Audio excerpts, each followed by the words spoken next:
Amiga, meu amigo, hora do nosso encontro nesta segunda-feira, 8 de setembro. Em 8 de setembro de 1664, os ingleses tomam a colônia holandesa de Nova Amsterdã, estabelecida na ilha de Manhattan.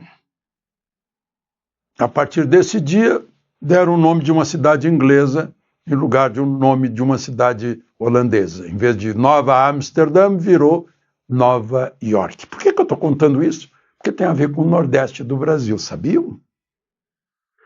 Havia uma colônia de quase 1.000 judeus ali em Olinda, Recife. Porque estavam sob a proteção dos calvinistas holandeses, na colônia holandesa.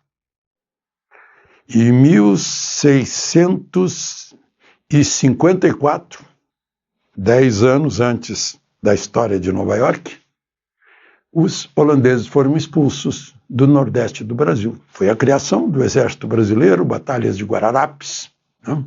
As duas. E os judeus sefardins seriam perseguidos pela administração católica, de fé católica. Eram protegidos pelos calvinistas. 600 foram embora, foram atacados por piratas no Caribe. A maior parte ficou na Jamaica. E 23 foram para Nova York. Ou melhor, Nova Amsterdã. Ficaram lá 10 anos. E aí virou Nova York. Judeus brasileiros. Com nomes brasileiros. Sabe qual é o nome do fundador da Bolsa de Valores de Nova York, a maior do mundo? Benjamin Mendes. Será que o Gilmar seria parente dele? Bom, e em 1915, no Hotel dos Estrangeiros, no Flamengo, no Rio, foi morto uma facada o condestável da República, o senador José Gomes Pinheiro Machado. Hoje é nome de município, de rua, tem bustos, homenagens. Ele está sepultado no cemitério da Santa Casa de Misericórdia, em Porto Alegre. Uma facada, ele estava acompanhado de 2 deputados, havia ido ao hotel para visitar um outro deputado, um deputado paulista. Ele era realmente o homem forte da República. Ele lutou na Guerra do Paraguai, depois deu baixa e fez o Largo São Francisco, direito, em São Paulo. Virou senador desde o início da República. Sempre foi senador. E era um homem forte. Dizia-se na época, né, ele ajudou a eleger Hermes da Fonseca contra Rui Barbosa. E conta-se que Hermes comentava com os amigos deles: puxa, esse Pinheiro é grande amigo mesmo, faz tanta coisa por mim, está até governando por mim. Pois é. Bom, nome do assassino da facada: Manso de Paiva. Um assassino manso, o outro bispo. E o Manso diz também que agiu sozinho. Ninguém acreditou na época. Lembre-se de se inscrever e ao final de deixar o gostei ou não gostei.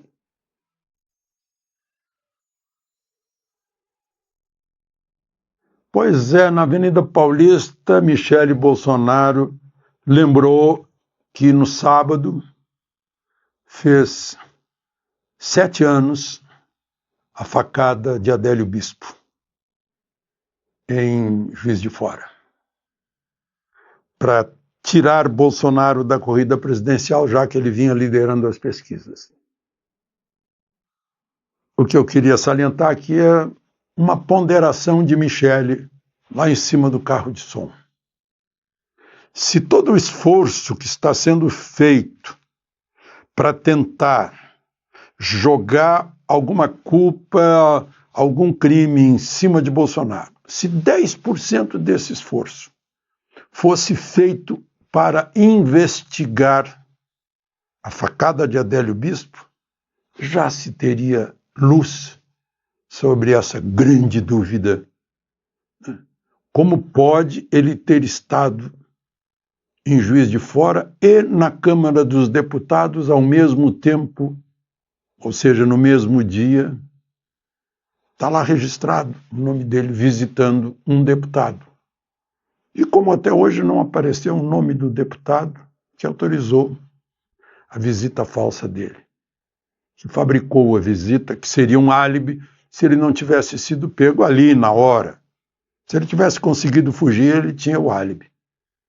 Mas foi pego ali na hora. Então, tem-se o executor, mas não se tem ainda, como é o caso daquele que há 110 anos matou a facada o senador Pinheiro Machado, o Manso.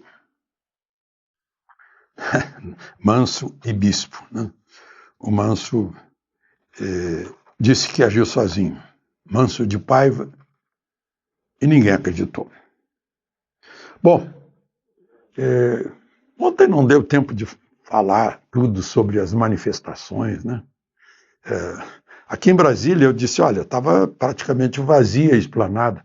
Sabe que chegaram a botar um tapume na plataforma da rodoviária para evitar que as pessoas vissem assim claramente o vazio, ou fotografassem, mas mesmo assim a rede social divulgou aquilo que a mídia domesticada não divulgou, só deu fotos de ângulo de câmera fechada, de lente fechada, né? Só grupinhos assim.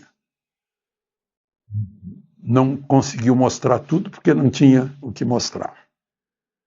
E grandes multidões, e em Brasília também, perto da Torre de TV, mas muito mais na Avenida Paulista, em Copacabana, na Bahia, em Belo Horizonte, no Recife, Porto Alegre. Manifestações. E manifestações querendo que haja um julgamento de verdade. Esse aí todo mundo sabe que resultado vai dar, né?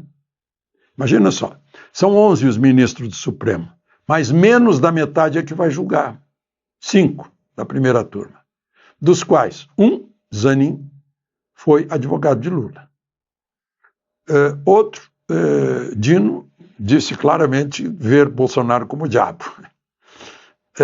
Moraes, todo mundo sabe que odeia Bolsonaro, né? E, além disso, ele é vítima daquilo que ele acusa Bolsonaro. Ele não podia ser de jeito nenhum. E todos já se manifestaram antecipando o julgamento. O próprio presidente do Supremo, ministro Gilmar Mendes, lá atrás o ministro Fachin já disse que Bolsonaro eleito seria um cavalo de Troia do autoritarismo, essa coisa. Então há um preconceito e pré-julgamento. No julgamento que vai ser retomado amanhã pela manhã, né? Eu cobria Supremo em tempos em que eu via Supremo anular julgamentos, porque não houve o amplo direito de defesa, ou porque se descobriu que a delação premiada foi obtida via algum tipo de coação, né? Ou porque o advogado não teve acesso aos autos, ou não teve o tempo suficiente para acesso aos autos, ou porque não era o juiz devido, não era o juiz natural, né? Não houve algum arranhão no devido processo legal, houve alguma dúvida sobre a culpabilidade do réu, era anulado. Eu lembro disso, de outros tempos. Ou quando vinha algum assunto político que o Supremo devolvia para o Congresso, para o partido minúsculo que não ganhava no voto e queria ganhar usando o Supremo devolvia com uma palavrinha, com uma expressão latina, isso é assunto interna corporis, Ou seja, é um assunto interno do Congresso, que é o Tribunal Político. Aí eu vi aqui